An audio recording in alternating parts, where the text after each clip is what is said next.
Hola, hola, sean bienvenidos a su podcast de confianza, Entre Neuronas. En el capítulo de hoy tenemos el gusto de contarles sobre el experimento de Milgram con un enfoque histórico. Todo gira en base a la pregunta, ¿la obediencia se aprende? Eso lo iremos desarrollando en este maravilloso capítulo. Pero eso no es todo. Además, hoy tenemos un invitado muy especial que nos contará desde su perspectiva qué piensa y cómo interpreta este caso tan controversial mediante el contexto histórico. Pero primero deberíamos dar una breve introducción sobre el contexto histórico y el experimento de Milgram, ¿no creen? ¡Sí! Para ello tenemos un invitado muy especial. Con ustedes, Juan Aguirre. Un grato saludo para nuestros oyentes. Les cuento, el experimento de Milgram fue realizado en la década de 1960, en el siglo XX, en Estados Unidos, específicamente en la Universidad de Yale, aún cuando se llama el experimento de la prisión de Stanford, por el psicólogo estadounidense Stanley Milgram. Fue muy controversial en su momento, primero que nada, porque engañaba a los participantes, haciéndoles creer que este iba a ser un experimento sobre el aprendizaje. Sin embargo, lo que ellos no sabían es que era un estudio enfocado para probar hasta qué punto las personas eran capaces de obedecer a la autoridad, incluso cuando eso significaba hacerle daño a otra persona. Por ejemplo, en el experimento, ellos miraban como a alguien se les daba choques eléctricos. Ya iremos profundizando un poco más en la metodología del experimento, pero el hecho del daño era algo que no se les informó que se estaba haciendo o no. Y ellos creían que era verdad. Además, este experimento tiene una base histórica, ¿cierto, Vivian? Claro que sí, Aguirre, estás en lo correcto. Desde las terribles atrocidades contra la humanidad de la Guerra Fría, la Segunda Guerra Mundial y el Holocausto, surgieron muchas preguntas dirigidas hacia un mismo punto. ¿Por qué las personas obedecen a la autoridad, incluso cuando esto implique lastimar a la sociedad? De todo esto nace el experimento de Milgram, pero el detonante más importante fueron los juicios de Nuremberg, en donde muchos de los criminales nazis argumentaron que las atrocidades que cometieron fue porque estaban siguiendo órdenes superiores. De aquí nace la pregunta, ¿la obediencia se aprende? Sin embargo, yo quiero saber, ya que lo mencionamos, ¿ustedes saben qué son los juicios de Nuremberg? Tenemos una idea muy pequeña de ello. ¿Nos podrías explicar qué son? Ok, para ustedes y asimismo para nuestros oyentes que no sepan qué son los juicios de Nuremberg, fueron unos juicios que se realizaron después de la Segunda Guerra Mundial, como ya mencionamos, para los nazis, y en su momento fueron muy importantes porque querían responder a la pregunta del por qué se realizaron semejantes atrocidades, porque pues todo el mundo sabe qué pasó en la Segunda Guerra Mundial, ¿no? Holocaustos, un montón de asesinatos y la ciencia en virtud de crear armas hacia la muerte. Y la pregunta principal que corría en la cabeza de todo el mundo en esa época era por qué hicieron eso y cómo lo hicieron. Digo, el ser humano es empático por naturaleza, ¿cómo llegamos a hacer tal daño? ¿Y con esos juicios qué pasó? ¿A qué se llegó?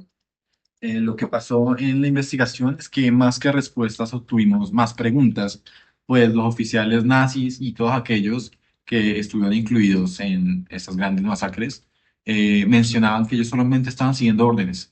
Y desde aquí donde comienzan a hacer la duda en la psicología social, que ya lo veremos en el próximo capítulo, eh, respecto a por qué la gente hacía caso. Hay una autoridad que se seguía, pero el criterio parecía haberse olvidado.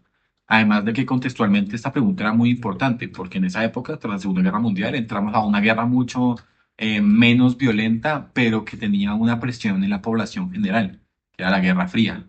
Claro, y esto que mencionas tiene mucho sentido, porque el experimento de Milgram se enfocó principalmente pues en investigar la obediencia hacia las autoridades, pero quisiéramos saber también qué tiene que ver la Guerra Fría en este experimento. Claro, a nivel del contexto mundial hay que tener en cuenta que la Guerra Fría fue muy distinta, pero trajo un tinte de miedo como al ambiente mundial, una tensión gigantesca entre las dos potencias que existían, que eran Estados Unidos en su momento y la Unión Soviética, o Rusia actualmente. Entonces, claro, este contexto de miedo venía por un solo motivo. Si la gente con armas que en su momento no eran tan avanzadas como eran las metralletas, sí, no, metralletas y armas de su época, los fusiles básicos, que no eran tan destructivos, llegamos a hacer tanto daño. ¿Cómo sería con potencias de semejante magnitud que tenían ahora armas nucleares que podían amenazar con el fin de nuestros tiempos, por decirlo así? Entonces, la investigación de la autoridad tenía mucho más sentido ahorita, porque ahorita no tenemos que tener miedo solo de un ejército de gente disparándose entre sí. Teníamos que tener miedo además de la posibilidad de una guerra nuclear y de que una sola persona pudiera dar la orden y que sin criterio alguien pudiera explotar el planeta con una bomba. Ahora, para poder aclarar mucho más las dudas respecto al contexto sociocultural y la psicología social influenció al experimento de Milgram, tenemos a un invitado especial, el profesor Sergio Barbosa de la Universidad de Rosario, que dicta la materia precisamente de Fundamentos de Psicología Social. Un saludo. Buenos días, muchas gracias por invitarme. Muchísimas gracias por participar en este podcast y por su disponibilidad de tiempo. Pues bueno, yendo directo al punto, que es a lo que vinimos. Primero que nada, quisiéramos saber su opinión respecto primero al contexto, cómo crees que el contexto tanto de la posguerra, Segunda Guerra Mundial y suceso tan catastrófico para la historia de la humanidad que fue el Holocausto, influenció a lo que fue el experimento de Milgram. Ok. Eh, o sea, creo que ese contexto es muy interesante en la medida en que es la primera vez en la historia de la humanidad en la que hay una, una reorganización de una sociedad tan fuerte con el objetivo particular de esencialmente acabar a una serie de grupos sociales. El genocidio no se lo inventaron los nazis, eso lo hemos hecho desde hace mucho tiempo, eh, pero en esto digamos que la gran diferencia es que se hizo de manera sistematizada con toda una industria que incluía una buena parte de la sociedad civil, eh, que estaba involucrada directa o indirectamente, sabiendo o intentando no saber lo que sí sabían, que era que pues toda esta maquinaria, todos los campos, todos los trenes, todo eso estaban concebidos para exterminar a una parte de la población humana. Y eso no ha sucedido antes en la historia humana. Antes los genocidios lo que sucedía es que había un ejército que llegaba a algún lugar, mataba todo lo que se estuviera por ahí dando papaya y ya estuvo, pero era en un contexto bélico, era en un contexto que solamente esa forma de violencia la ejercían personas, soldados, en mitad o justo después de una guerra o de una batalla o alguna cosa de esas. Esto no sucede así. En el contexto de la Alemania nazi, una buena parte de eso no había conflicto externo. Los primeros campos de concentración fueron en el 33 y la sociedad alemana estaba en paz, al menos oficialmente, y se estaba reorganizando todo esto con ese objetivo. Eso es lo que lo hace, digamos, particularmente diferente, a mi juicio. Claro, pero también siento importante mencionar la cuestión del contexto alemán, pues después de la Primera Guerra Mundial, con todo lo que fue la recesión, este odio que está acumulado del haber sido culpados por algo que muchas veces no se sintieron realmente culpables. Ujú. Pero mucho más que eso, me interesa que contextualmente en Alemania, todo el marketing que se hizo para identificar a una víctima, que uno de esos efectos importantes, el saber quién es el enemigo facilita el hacerle daño, porque se distancia de lo que es yo. Entonces, como no es humano como yo, sino que es eso, en este caso, los judíos malditos que están robando la economía en nuestro país. Sí, sí, sí. Entonces, esto facilitó mucho el hacerle daño a esa población en su momento.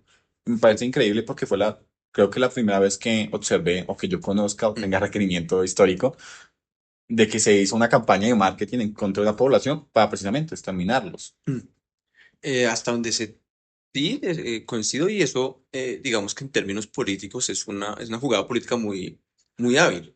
Alemania efectivamente está en una recesión espantosa, estaba sufriendo muchísimo en términos simbólicos porque fue culpada por la Primera Guerra Mundial. Muchos dirían con mucha razón que de manera injusta. Y en términos económicos, pues tenía unas reparaciones de guerra que esencialmente estaban eh, destruyendo su economía y no la dejaban reconstruirse. Y tenía más un gran control externo sobre sus fuerzas militares, sobre sus fuerzas policiales, sobre su funcionamiento político. Todo eso es un gran problema para el pueblo alemán y una solución políticamente viable es, pues vamos a culpar a un grupo de nuestra población de todas esas cosas que sin duda no tienen ni de cerca ese poder para, de hecho, infligir ese daño a la población alemana, pero con eso lo que hacemos es, como decías, crear un nosotros versus ellos, y ese ellos es un grupo de gente muy, muy, muy, muy mala que nos está haciendo mucho, mucho, mucho daño, Ujú.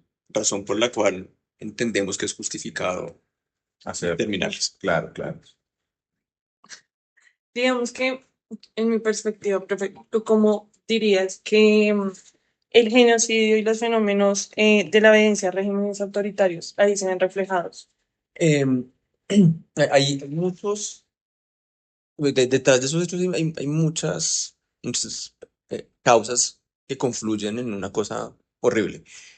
Una de esas es lo que hablábamos de, pues, hay resentimiento, hay precariedad socioeconómica, eh, hay una creación de un nosotros versus ellos, y eso pues facilita mucho eh, causar daño en muchos contextos.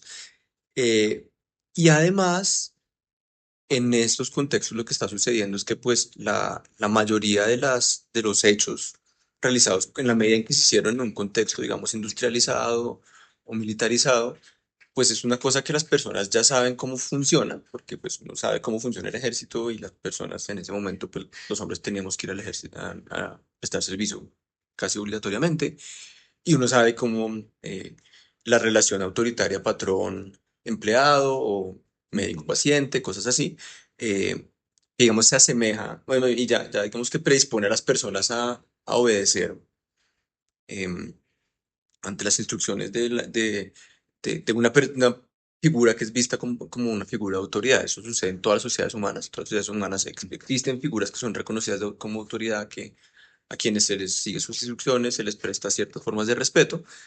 Y lo que sucedió aquí es que pues esas figuras de autoridad, pues finalmente se cooptó esa manera de funcionar como una empresa, como un ejército, para un propósito muy diferente a lo que típicamente se usa en esa clase de estructuras, pero pues que se benefician de la relación jerárquica que ya existía. Claro. Mi coronel nunca me ha dicho que yo tenía que ir a un pueblo, coger a todas las personas con estos apellidos o con estas características físicas y llevármelas por otro lado. Eso no ha sucedido mucho, pero pues, mi coronel sí me decía cosas como raras que igual yo tenía que obedecer, entonces pues esta otra cosa rara tampoco es tan rara comparado con lo que normalmente hago como soldado.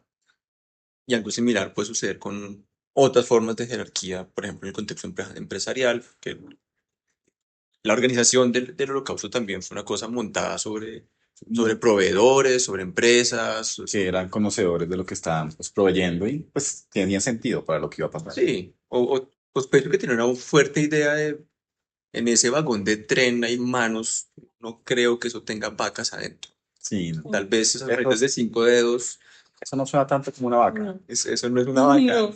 son muchos. O sea, no sé nada oficialmente, pero Pero dejo que suceda.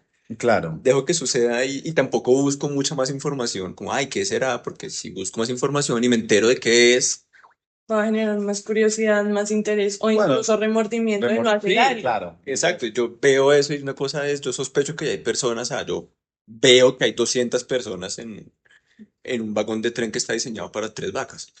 Y claro, es aquí donde considero importante mencionar como el contexto del experimento. Como en la época 1960 hablamos de posguerra y sobre todo los inicios, o bueno, ya mediado de lo que es la Guerra Fría y todo el Ujú. contexto del temor mundial, Sí. que es un tema que se me hace importante mencionar a razón de que pues el mundo entero no solamente tenía miedo de repetir otra guerra, sino que Sí. tenía miedo de lo que éramos capaces de hacer, porque acabamos de encontrarnos con la asombrosa demostración de que en menos de 50 años nos habíamos agarrado en 2 guerras casi que de manera consecutiva. Sí. Entonces, era sorprendente para ese momento en la humanidad decir, bueno, nos estamos matando, ya ha pasado antes, históricamente, Sí, un montón de veces. eso nunca no ha sucedido en la historia de la Es algo humanidad, que se sí. repite, siempre se ha repetido. La pregunta es, ¿por qué hicieron tanta gente caso a esto? Y pues uno de los temas cruciales que quisimos mencionar para lo que fue la concientización de lo de la autoridad y que creemos que pudo haber influenciado para el experimento fueron todos los juicios de Nuremberg. Sí. La cuestión de ya comenzar a investigar con los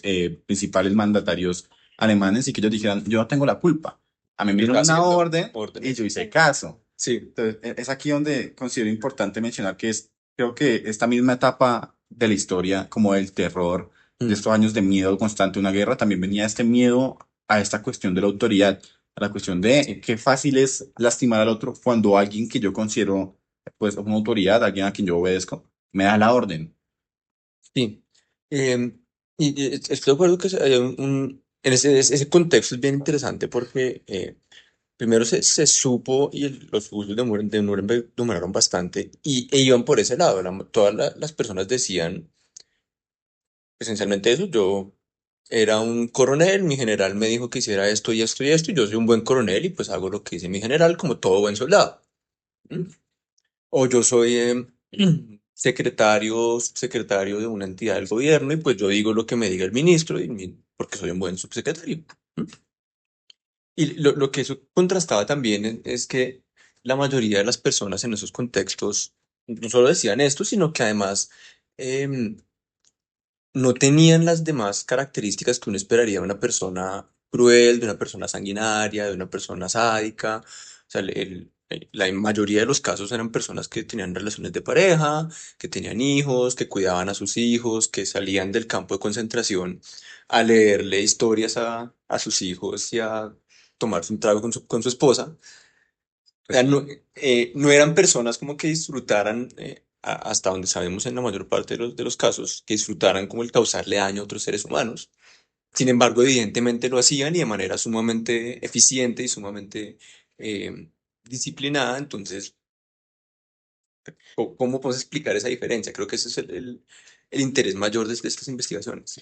Y tengo ahí una duda, profe, es ¿cómo tú ves esto también en nuestra sociedad como tan agresiva y con todo el historial que tenemos de violencia? ¿Crees que este experimento se podría llegar a hacer también acá en esta sociedad donde la obediencia y la autoridad se ven un poco cuestionable, pero a la vez seguimos como acatando esas órdenes que nos dan desde, no sé, desde un sesgo? Sí, sería cross-cultural. Ok, eso el comité de ética nunca va a dejar hacerlo. Sí, de buenas a primeras. Empezamos por ahí, entonces estamos... eh, El auge de los experimentos dañinos ya se fue. sí, sí. Eh, Somos entonces, Colombia.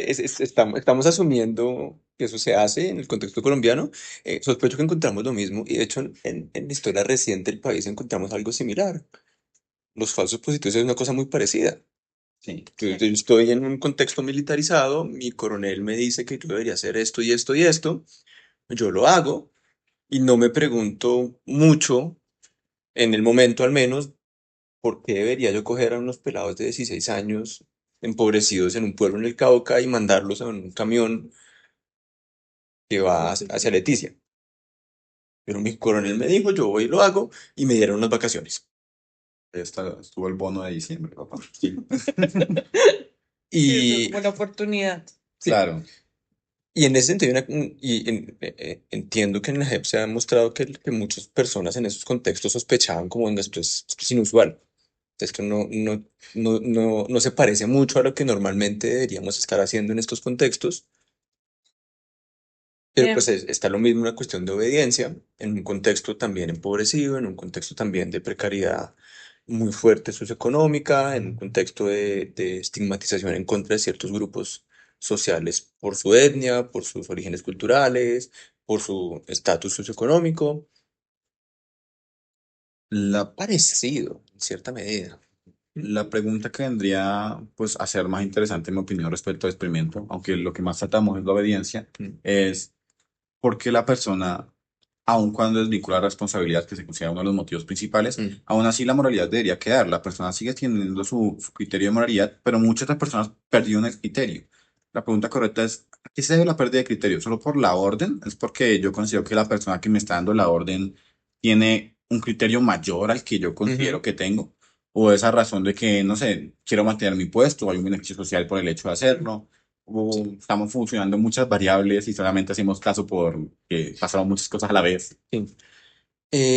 Yo creo que es que el problema de la moralidad es muy interesante y hay pues bien, es discutible que las personas, el hecho de contravenir nuestros propios principios implique que no tenemos principios, porque los principios morales tienden a ser principios que son sumamente inflexibles y que entonces cuando uno los piensa son muy loables y son muy elogiables y funcionan muy bien y tienen mucho sentido, pero no son...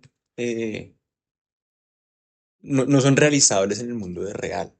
Así, las personas dicen cosas como, bueno, la vida es sagrada, no hay cantidad de dinero que justifique no salvar una vida. ¿Mm? Y entonces tenemos un sistema de salud que funciona bien o mal, eso no es problema nuestro por ahora, Otro debate. que es otro problema en el cual no nos vamos a meter, sí. pero el sistema de salud es en últimas una cantidad de recursos económicos que se supone que se utilicen para salvar la vida de las personas, ¿sí? Y a la hora de darnos cuenta, pues venga, es que esos recursos económicos son limitados. Yo tengo que tomar decisiones sobre cómo se utilizan para salvar esas vidas. Y parte de esas decisiones posibles son, venga, yo no voy a invertir esta cantidad de dinero en esta persona que tiene una necesidad súper fuerte de N millones, cuando esta misma cantidad puede salvar 80 vidas más. Y ahí fíjense que, o sea, en estricto sentido yo estoy flexibilizando, rompiendo mis propios principios de no existe cantidad de dinero que sea suficiente para salvar una vida, que toda la vida debería ser salvada independientemente de cuánto cueste. Pero eso al darme cuenta en la realidad con qué es lo que yo tengo que hacer para seguir ese principio, las personas muy comprensiblemente pueden decir, venga, no, eso no es tan buena idea. Hmm. Yo puedo tener una operación de 1.000 millones de pesos y con eso le salvo la vida a una persona, pero con eso podría tener un hospital de tercer nivel en, en un contexto apartado del país y eso salvaría las vidas de 500, 200 personas por año. Claro, una perspectiva mucho más utilitarista, Sí, ¿no? un poco Todo, más utilitario. Y mi punto entonces va a que en esos casos, o sea, sí, yo aparentemente rompí mis principios, pero no quiere decir que no los tenga. Quiere decir que a la hora de enfrentarlos a la realidad me toca hacer alguna suerte de flexibilidad, que se siente fea, porque estoy rompiendo mis principios, pero que nos guste o no tenemos que hacer, porque el mundo real tiene recursos finitos y pues, tenemos que administrarlos de alguna manera. Creo que en estos casos lo que puede estar sucediendo es eso, es, venga, no es que las personas no tengan principios o los olvidaron cuando llegó la persona con bata a decirle es necesario por el experimento que sigas aplicando los choques eléctricos. Lo que está sucediendo ahí de pronto es, venga, yo tengo un principio, yo no debería matar a alguien, pero al enfrentarlo con la realidad, estoy en un contexto controlado, con una figura de autoridad que me dice algo, y no sé, ¿será que qué hago con este principio? Me revelo, pero el revelarse o el seguir fuertemente este principio tiene otras consecuencias. claro. Y pues sabemos que rebelarse contra la autoridad no siempre es tan Sí, aceptable socialmente, tiene consecuencias propias, entonces las personas pueden estar diciendo, ay, bueno, pero yo me quiero rebelar porque creo que esto no está bien. ¿Qué va a pasar? ¿Qué me pasa si yo me rebelo? Yo tengo un principio, precisamente porque tengo un principio es que me siento conflictuado. ¿Mm? pero siendo así, considero importante hacer la siguiente pregunta y es, claro, hay consecuencias y nosotros actuaremos a razón de ellas y el principio es flexible, Mm. pero la humanidad no quiere repetir ese tipo No. de situaciones, ¿no? Ojalá O no, sea, sí, sí. hemos tenido guerras y van a haber guerras, sí, no Estamos de queremos que acuerdo. sea tan grande como esa ni tan sistémica como esa. Ojalá no se borremos una tercera guerra mundial, sí. Creo La que pregunta correcta sería, si aún así somos flexibles y la autoridad es como una eminencia a la hora de seguirle las órdenes, ¿cómo hacemos para crear un criterio en la sociedad como para no hacerle tanto caso a una autoridad de manera tan ciega como en esos momentos, como para no volver a repetir un suceso tan catastrófico? Creo que hay varias cosas. Primero es que en muchas de las sociedades, al menos occidentales democráticas, las autoridades tienden, uno, a ser renovadas cada cierto tiempo, Mm. ¿m? Y a ser electas por quienes son gobernados o gobernadas y a tener que rendirles cuentas a través de diferentes órganos de control. Fortalecer esa clase de cosas lo que hace es que, ok, estoy en una posición de autoridad en este momento, pero esa autoridad no es infinita en la medida en que es limitada en el tiempo y es limitada en sus funciones, razón por la cual es limitado el poder que yo tengo yo como figura de autoridad, para retribuir en caso de que una persona viole mi autoridad. Mm. Eh, Eso lo que puede hacer es contrabalancear esos contextos. Creo que en ese sentido es muy acertado pensar esos experimentos en ese contexto, porque tal vez precisamente porque estábamos en un contexto de Guerra Fría, porque estábamos en un contexto de miedo al comunismo global y toda esa clase de cosas, esa clase de órganos de control no estaban tan desarrollados. En ese momento, en la sociedad estadounidense, el FBI puede hacer más o menos lo que le provocara con tal de matar comunistas, Operación Cóndor, que llamaba. por ejemplo, y, Gran operación, por cierto, investigan la parte. y eso, y eso, Curioso. Sí, sí, no, es muy buena. y eso, o sea, se entendía que intentar controlar eso era de hecho inmoral porque implicaba facilitarle la vida al comunismo, que es una cosa espantosa, horrible, que a nadie quería, por alguna razón. Eh, de pronto, si lo que hacemos es fortalecer esa clase de órganos que nos permiten como limitar el poder de las figuras de autoridad y facilitar que tengan que rendir cuentas, pues sea más fácil para las personas llevarle la contraria en los contextos en los cuales entiendan que es relevante. Si lo que pasa es que mi coronel no tiene el mismo poder para castigarme en caso que yo lleve la contraria, si me está ordenando incurrir en falsos positivos, va a ser más fácil para mí no solo darme cuenta que estoy incurriendo en un falso positivo y que tal vez yo no debería estar haciendo esto, sino en hablar y en hacer algo al respecto. Eso implica que ese algo al respecto pues, es facilitado si yo no tengo la expectativa que después lo que va a pasar es que yo termino siendo un falso Sí, positivo Sí. porque mi coronel me la va a coger contra mí. obvio. Y algo que se sigue presentando en la actualidad en muchos países, pues uno piensa que ya para este punto, o al menos la gente que nos escuche de un lugar más beneficiado, pensará que eso no se repite tanto, pero aún así se repite en algunos muchos países. Se encuentran situaciones en las que ha habido un mantenimiento de la autoridad. Mm. Nuestro vecino país, Venezuela, está pasando por una situación bastante parecida. Entre democrática, que todo el mundo está poniendo en tela de juicio, que es un tema Democracia bien supremamente Sí. complicado de manejar, bien discutible. pero es verdad, Pero allá- innegable que el personaje que está en poder lleva un buen rato en poder. Sí, sí, sí. Como autoridad, lleva mucho tiempo como autoridad. Y es ahí donde llega la cuestión de qué hace una persona en un país tan, pues con situaciones sistémicas en contra de la persona, ¿no? Con una obediencia que o me obedece o no va a pasar nada más con usted hasta aquí Sí. quedamos. Sí, pero eso lo que hace es facilitar, y eso históricamente lo sabemos, la precariedad económica, la precariedad social, lo que hace es facilitar no solo regímenes autoritarios, tanto de izquierda como derecha, Mm. sino que las personas estén muy contentas y al menos en un primer momento apoyen el régimen autoritario. En buena medida porque sus regímenes tienden a empezar sus intentos con lo que falta en este contexto empobrecido, en este contexto caótico, en este contexto precario, es organizar. Y yo traigo una forma de organización, pero el hecho de organizar requiere que ustedes me den fuertes poderes y poderes importantes. El problema es que yo me quedo ahí indefinidamente. Exactamente.